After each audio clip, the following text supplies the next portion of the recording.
नमस्ते बच्चों। आज हम आपको भालू और खरगोश की कहानी सुना रहे हैं। आइए सुनते हैं ये कहानी। एक गांव के बाहर वाले जंगल में कालू नाम का भालू रहता था। वह देखने में जितना काला कलूटा था, मन से उससे भी अधिक काला था। ऊपर से मीठी मीठी बातें करता था और मौका मिलते ही जानवरों को चट कर देता। छोटे जानवर तो प्रायः उसकी चिकनी चुपड़ी बातों के जाल में फंस ही जाते थे। उसी जंगल में मोटू और छोटू नाम के दो खरगोश भी रहते थे। देखने में वे जितने छोटे थे, अक्ल में उतने ही अधिक बुद्धिमान। उन दोनों में दोस्ती भी खूब थी। दिन भर दोनों मिलकर उछल कूद मचाते और खेलते रहते। बातों ही बातों में कालू भालू का जिक्र आ गया। सच मोटू, इस कालू भालू ने तो छोटे जानवरों का जीना हराम कर दिया है।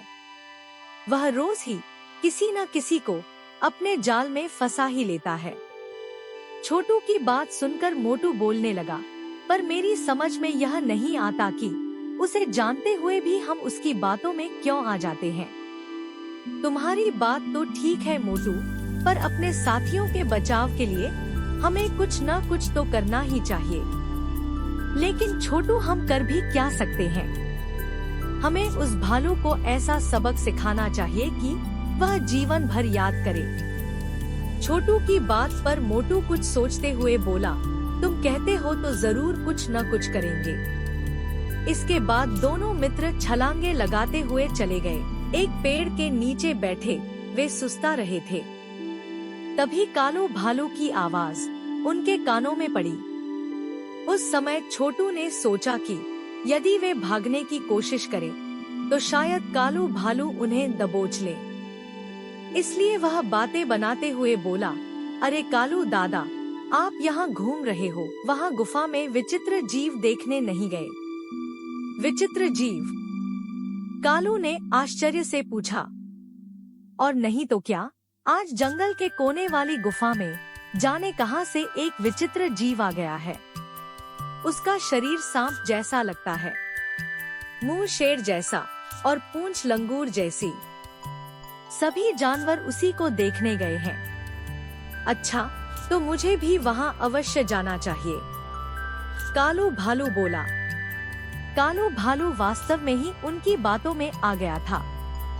वह उन्हें फांसने की बात भूलकर गुफा में आए विचित्र जानवर को देखने के लिए मुड़ने लगा। तभी छोटू ने आवाज लगाई, कालू दादा, तुम्हें याद है ना कि उस विचित्र जानवर का मुंह शेर जैसा है? उसका मुंह देखकर डर मत जाना। आप ध्यान से गुफा में घुसकर उसे अच्छी तरह से देखना, बड़ा आनंद आएगा आपको। छोटू की बात सुनकर कालू अकड़ते हुए बोला, शेर का मुंह तो क्या, वह असली शेर भी हुआ तो मैं डरने वाला नहीं। इतना कहकर कालू भालू विचित्र जानवर को देखने की उत्सुकता में गुफा की ओर चल पड़ा। उसी समय मोटू और छोटू खरगोश भी दौड़ते हुए दूसरे रास्ते से गुफा के पास पहुंचकर छिप गए। थोड़ी देर बाद कालू भालू गुफा के पास आया और इधर उधर झांककर गुफा के अंदर जाने लगा। सामने ही शेर का मुंह देखकर वह मन ही मन सोचने लगा कि वास्तव में ही वह विचित्र जानवर होगा। बिना किसी झिझक के वह अंदर जाने लगा। कुछ ही क्षणों बाद कालू भालू गिरता पड़ता गुफा से बाहर की ओर दौड़ता आ रहा था। बेचारे के शरीर पर कई जगह गहरे घाव हो गए थे। कहो कालू दादा, देख लिया विचित्र जानवर? छोटू ने पूछा तो मोटू भी बोल पड़ा, अब तक तो तुम बातों में फंसाकर छोटे जानवरों को मारते थे, आज तुम खुद भी बातों के जाल में फंस ही गए। कालू भालू की दोनों टांगे इतनी बुरी तरह घायल हो गई थी कि अब वह ठीक से चलने लायक भी नहीं रहा था। असल में जंगल के कोने वाली गुफा में कुछ समय पहले ही एक शेर रहने लगा था। कालू भालू को इसकी जानकारी नहीं थी। उसी का लाभ उठाकर मोटू और छोटू खरगोश ने उसे यह सबक सिखाने की सोची थी। कहानी की सीख बिना सोचे समझे किसी की बातों में नहीं आना चाहिए। अगर आपको यह कहानी पसंद आई हो तो कृपया लाइक करें और अपने दोस्तों के साथ शेयर करें। और ऐसी ही मजेदार कहानियों के लिए हमारे चैनल को सब्सक्राइब करना न भूलें।